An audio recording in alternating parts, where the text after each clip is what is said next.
Chicago. Hi, everyone. I'm Richard Leek. It's the next stop on the Renegades TNT Monster Truck Challenge. Up next on ESPN.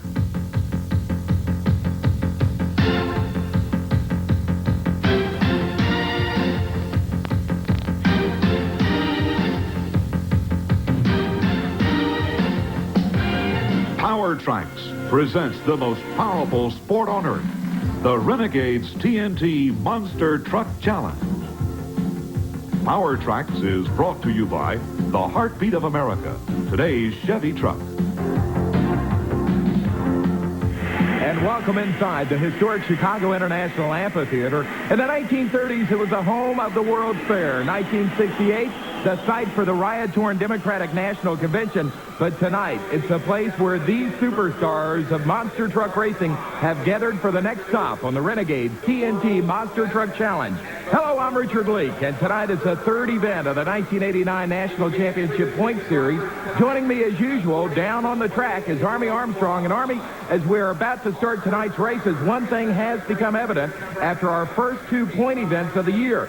Gravedigger and driver Dennis Anderson is the truck to beat. Well, like you said, Richard, this is our third event, but we only have one winner. That winner being the awesome Gravedigger. He did what he said he was going to do. He actually detuned, stole a little bit of horsepower out of the truck, and it is working for him. Right now, he is your points leader. Now, you may ask yourself, where's the defending champion, USA 1 and Rod LITZAU? Well, they are not here tonight. We'll tell you why and even show you why in just a few minutes. Coming up next, it's round one action on ESPN. It's the Major League of Professional Monster Truck Racing as we welcome you back to Chicago, where the qualifying has been completed and we are set to go with round one pairings. Now, the pairings are according to the times run during qualifying. And our top qualifier and the quick time of the night was 4.6 seconds. That went to Gary Porter and Carolina Crusher, as he will get a bye run in the first round of competition. Now, the rest of the pairings go like this. You see Crusher will get that bye run. Then it'll be fifth fastest, Dave WIECZOREK and Nightlife against Jesse BIRGY, and playing for keeps. Gravedigger with Dennis Anderson ran third fastest. He'll face Tennessee's John Moore and no problem, the Ford. Then it'll be John Breen and Mad Dog, our fourth quickest monster, against the Barbarian and Jim Miller. Starvin' Marvin Smith, Stomper Chevrolet takes on Bob Breen and the Wild Hair. And then we'll wrap it up. Round one with our second fastest truck, the Equalizer, and rookie driver David Morris. He'll take on the Master of Disaster and Doug Spanier. But Army, let's get her cranking. This is Carolina Crusher and Gary Porter. Well, Gary Porter comes out with the Carolina Crusher to get the bye run, and that could be awfully important a little bit later. That's why qualifying is so tough in this particular sport. He will have lane choice throughout the evening, and that could play an important role in this event. And, of course, by getting that bye run, not really going side by side with anyone, it helps him save his equipment. As coming out next, as we're ready to go door-to-door racing, it's the Mountain Man, Jesse BIRGY, playing for keeps, and he'll be taking on Mr. Quiet himself, Dave WIECZOREK, Nightlife. This will be a Chevrolet against a Chevrolet. Well, Richard, as you know, we go across the country, and WIECZOREK is developing a tremendous following. And one of the reasons being his driving style. He always drives, like you told the people before, with his head out the window. It's the way he learned to drive, and it works that way for him. He'll be working the far lane from us. Closest to us will be Jesse BIRGY, the gentle giant, the big man out of Wyoming. He'll lay a good shot down for you. The question is, WIECZOREK says he can win this evening, and that's the first step right there. He'll be advancing to the next round. As a matter of fact, Army, it was an easy win for 27-year-old Super Dave WIECZOREK out of Grand Island, Nebraska. Dave, what's it like out there tonight? It's getting pretty rough. Cars are getting pretty flattened out, but I don't know. This is a good lane I've been running in, so hopefully I can keep that all night. Did the truck feel okay to you? Is it making horsepower all the way through? You bet. It feels real good tonight, so hopefully we'll do real good. Be at the final. Well, one monster truck we have really been looking forward to seeing on the track is not going to be in competition. We're talking about Bennett Clark and Clydesdale as Yogo does his moonwalk backwards there. Bennett Clark had problems in qualifying earlier this afternoon, Army. Well, Clark came out for that qualifying session, and people don't realize how important that is because it not only sets the pairings for the round, but it's very important in this points chase. Clark came out with the long wheelbase truck. We've been talking about that. It's a new concept, a lot longer, 144.5-inch wheelbase. Came out, and I want you to watch the truck when he makes his run. Watch the rear suspension. He had a good run going. He came over the first hill, but the front end went up on him, and when it did, it kicked on him real bad. It landed, and the right rear wheel assembly completely came off. And you can hear the crowd in the background from that videotape. They absolutely went crazy when that happened. They loved it. Well, they enjoyed it. You watch the landing now. He touches down once. It looks pretty clean. But when it comes down the next time, the nose end front and then the back saddle, that was it. Broke the spindle right off of it. So Clark is going to be out of the competition, and that'll hurt him as we go on this national points chase. He will not receive any points this week. Well, you know the story behind Bennett Clark, a former national champion rodeo bull rider. He's out of this event. Bennett, an awfully tough break. Do you have any idea what caused that to happen? I don't really know. I hadn't really had a time to look at it. I think it's the well where I adapted the case planetary onto the 5-ton military axle. I think the well's broke right there. Okay, we just found a piece over here about a foot long of an axle that was completely gone. Could it have happened with a broken axle? Would that have caused that? It might have. I left the ground. I come down real hard on the back end without the front end pulling. It might have just snapped the axle, turned the tire a little bit. I don't have any idea. I have to look at it a little further. I'm sorry for your bad luck, bud. Thank you, Army. Well, another superstar monster is also on the sideline tonight, Army. Awesome Kong, with owner Jeff Dane aboard, came out to qualify, but he was sent back to the pit area by TNT officials. Okay, Mike Speller, the TNT official, you can see him sitting in front of the truck. He made the truck come out, lock all 4 wheels up, then hit the throttle, and what was happening, the front brakes would work or the rear brakes would work, but all 4 of them would never work at the same time. Jeff's been around this sport a long time. He realizes how safety conscious TNT is. He accepted the decision. He will not be going for the points. So we are back to live action now. Round 1 competition underway, and here comes the guy that has won all the events thus far in 1989. Gravedigger, Dennis Anderson, Chesapeake, Virginia, against no problem John Moore, the Ford Bronco. Dennis, the Menace Anderson, has certainly been a menace to all the other guys thus far. Well, they kind of picked on him in 1988. That was 1988. 1989, we've only had 2 events. He's won 2. He's going for 3 in a row. He's found the combination. Everybody knows it, but you're not going to be able to count John Moore out. He's going to give him a race. Moore ran a good race. The Gravedigger just ran an exceptional race. Dennis, the Menace Anderson, Gravedigger wins another one in Chi-Town as we go down trackside with Army. Okay, Dennis, you qualified out of the right lane, but you took lane choice and went to the left lane. Why'd you do that? Well, the right lane kind of crossed me up a little bit, and I felt like the left lane is a better lane. I've won, 2 nights in the left lane, so I just want to stay in the left lane all I can. Gary Porter's coming after you like a fast-moving freight. Can you hold him off tonight, or can you make it 3 in a row? I don't know. I'm going to try to make it 3 in a row. We've been battling it all weekend. He's really got it out for me, but I've got it for him, too. Well, the Monster Mash in Chicago will continue. When we return, it's going to be Mad Dog against Barbarian and more first-round action on the Renegades TNT Monster Truck Challenge. And welcome back to the historic Chicago Amphitheater. The Renegades TNT Motorsports Monster Truck Challenge Series continues. Round 1 action, as coming out next is going to be John Bad to the Bone Breen and the Mad Dog Chevrolet taking on, I guess you might call this the local hero, Jim Miller, the Barbarian. It's a Ford from right here in Illinois. Yeah, Miller's out of the Illini State. Would love to put out a good run in front of his home state crowd. However, out of Missouri comes up Mad Dog, John Breen, one of the drivers that's been at this sport. He was probably involved in the sport, Richard, and definitely in its infancy. I would say he's been driving monster trucks for well over 15 years. If anybody knows how to get a truck to work, it's going to be the Mad Dog truck of Breen. He backs up to go against the Ford. The classic battle shapes up Ford versus Chevrolet. Illinois going against the state of Missouri. Now, engine-wise, the Chevrolet of John Breen, 454 cubic inch. The Ford, 490.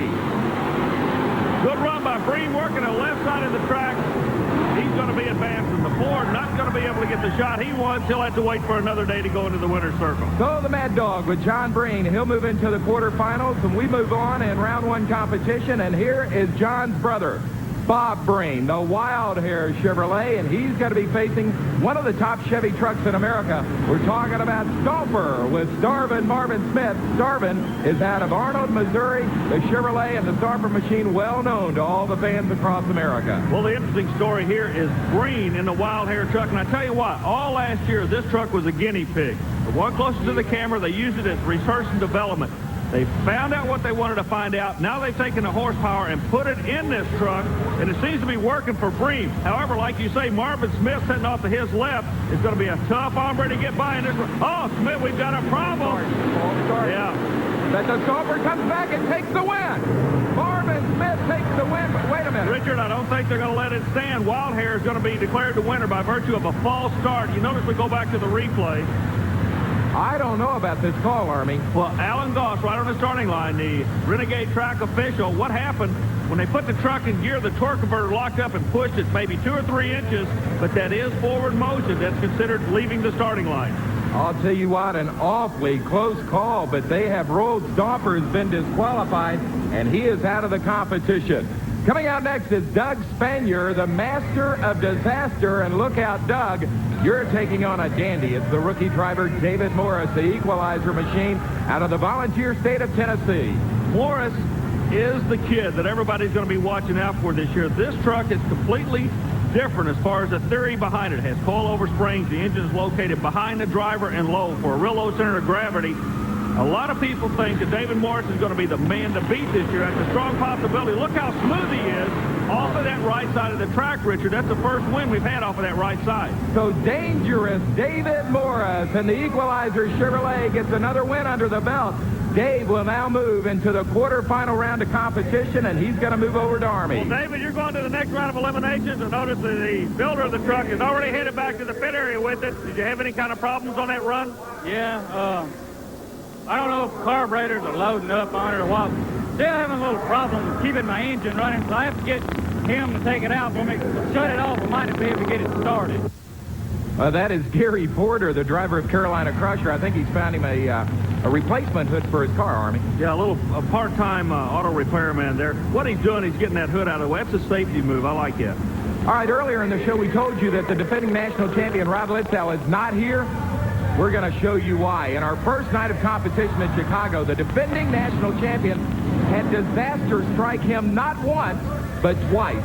Richard, on this replay, I want the people at home to watch the front wheels on the truck. What you're going to notice is the front wheels will continue to turn. The brakes working only on the rear of the truck. He's a little bit out of shape when he lands, bounces to the left. Now he has to throttle to straighten out. After he throttles, he cannot stop the truck. Bam.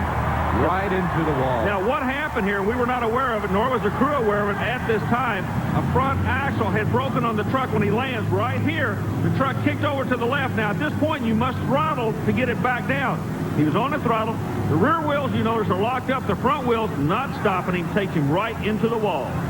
And Rod Litzau had the truck pulled out, went back to the pit area, came out to race again, but look out, disaster one more time. Disaster exactly is what happened here. Litzau, not knowing the front end was broken, literally wedges the truck under the upper barrier here in the stadium. This was a very, very tense moment on this tour. Everybody was scared to death. Again, I want the people at home to notice the front wheels. They continue to turn. The brakes are not working at all. He comes up and wedges the truck right there. He didn't even get to the wall. The front of the truck barely touched the wall, but look at the driver's compartment, Richard. And we're happy to say Rod Litzau got out of the truck. He was transported to a hospital just as a precautionary move, and he was released from the hospital okay. And it's kind of ironic that earlier in the day, Army, you spent some time talking to Rod about his reckless driving style. I do like to push things to the limit. Anywhere I ever went racing with cars or anything I've done, I always like to push it to the limit and I like to win. The thrill to me in driving a monster truck is how much power. It's like the most power in a motor vehicle around right now. Where it's big, the powerful motors, and we can destroy anything. It's just, I love the power in them. Well, perhaps another day, another time for USA 1. Who will be the king of crunch car racing in Chicago? When we return, it's quarterfinals on the Renegades TNT Monster Truck Challenge on ESPN.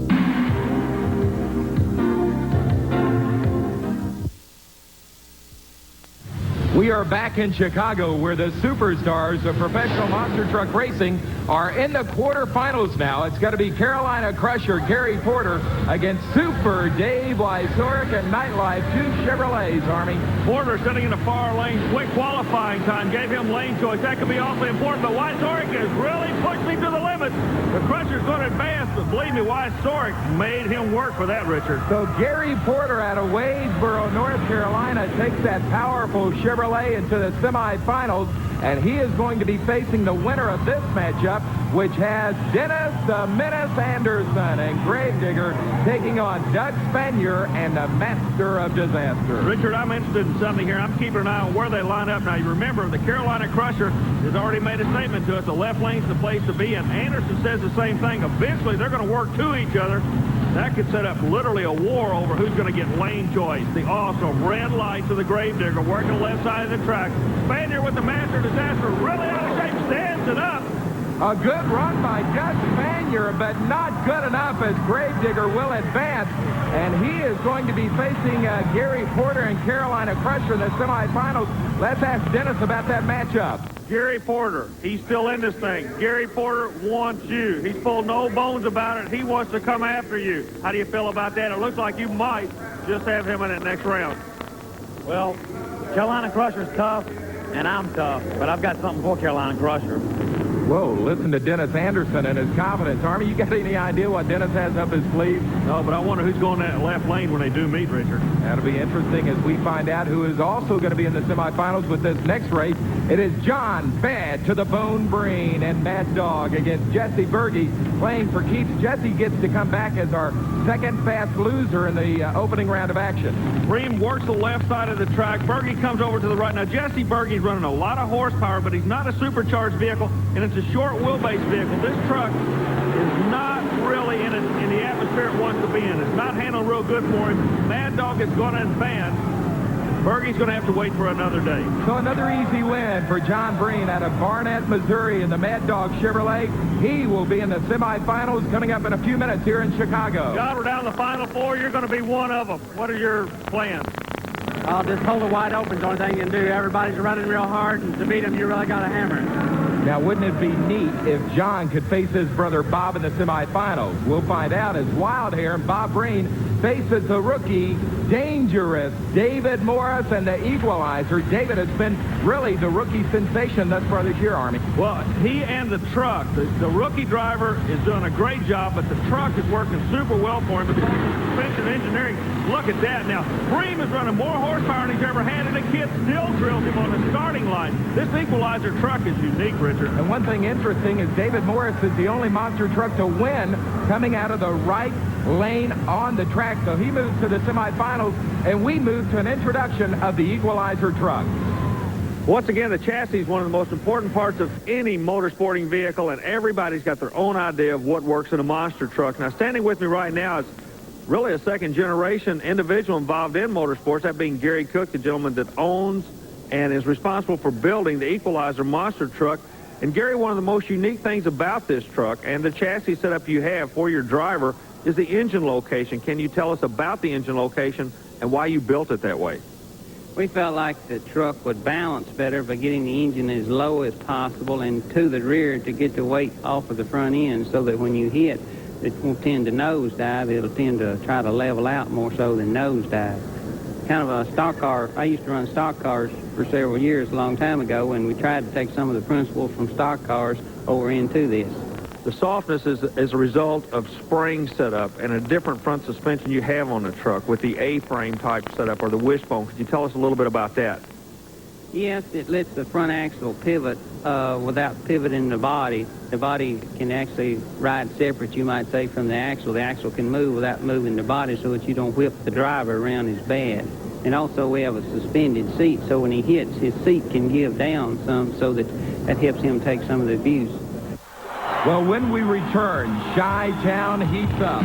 It's Carolina Crusher against Gravedigger, and Mad Dog takes on the Equalizer for the semifinals. It's all straight ahead on ESPN.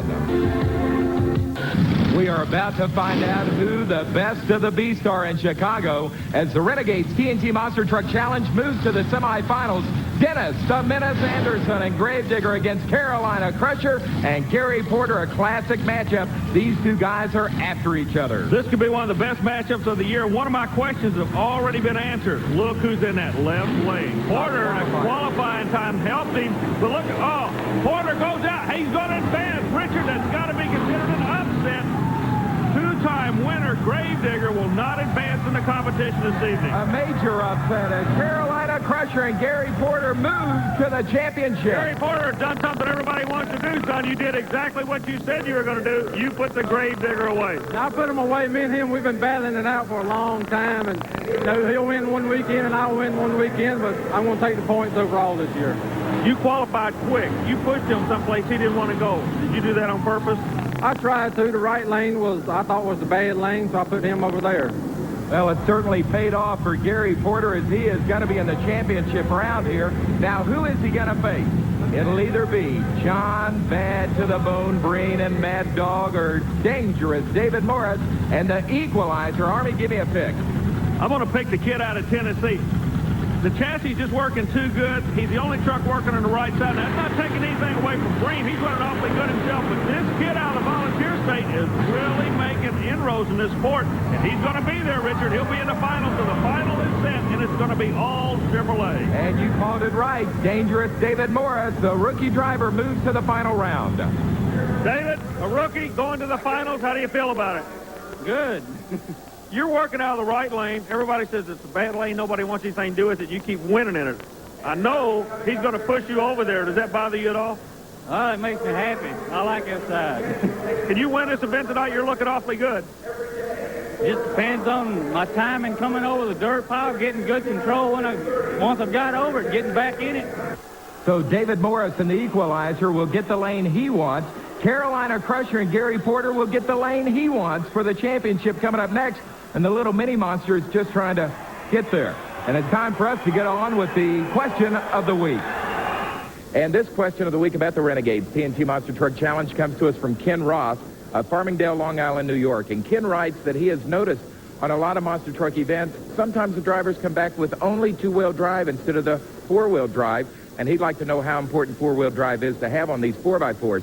I have with me starving Marvin Smith of the Stomper Chevrolet. And first of all, Marvin, you don't look like you're starving. But second of all, how important is four-wheel drive?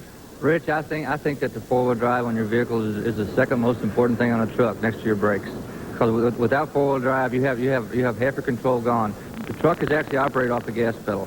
And without that front-wheel drive to pull you back out of your downward motion, the truck will just proceed right on over. So it's very, very important. I know recently I was doing a qualifying round, and I hit the cars, and I went up, and I missed the cars when I came off of them, and it went completely over. It was 6% past the point. It was going over. So I just turned the wheel and throttled it, and with the help of the four-wheel drive and the back tires and the front tires pulling, just flipped me right back up again. It actually brought me completely up. So you can see without that four-wheel drive, starving Marvin Smith would have been on his side. And if you have a question of the week about the Renegades TNT Monster Truck Challenge, send it to us at TNT Motorsports, 5515 Poplar Park Boulevard, Louisville, Kentucky, 40228. And if we use one of your questions on a future ESPN broadcast, we'll send you free a TNT Motorsports hat. Well, Army, the stage is set. It's the rookie against the veteran. Carolina Crusher Gary Porter against David Morris and the Equalizer. Well, Richard, both of them are happy campers. They're both in the lane they want to be in. But one of them will be the winner. He's going to advance and really jump up in his national point chase. The question, like you say, the kid or the veteran, and the kid takes the win back to the volunteer stage. Calling the Top Gun. He has got the right stuff. David Morris with his first win of 1989. This will move him up further in the national point standings as he is chasing Dennis Anderson and Gravedigger. Richard, it's amazing. This kid out of Tennessee has opened a lot of eyes. 1989 is going to be a great year for monster truck racing. Well, that's going to wrap it up from Chicago. For Army Armstrong, I'm Richard Leek. We'll see you again on the tracks across America. Join us next time for Power Tracks, the most powerful sport on earth. Brought to you by TNT Motorsports, the nation's leader in pulling and monster truck racing.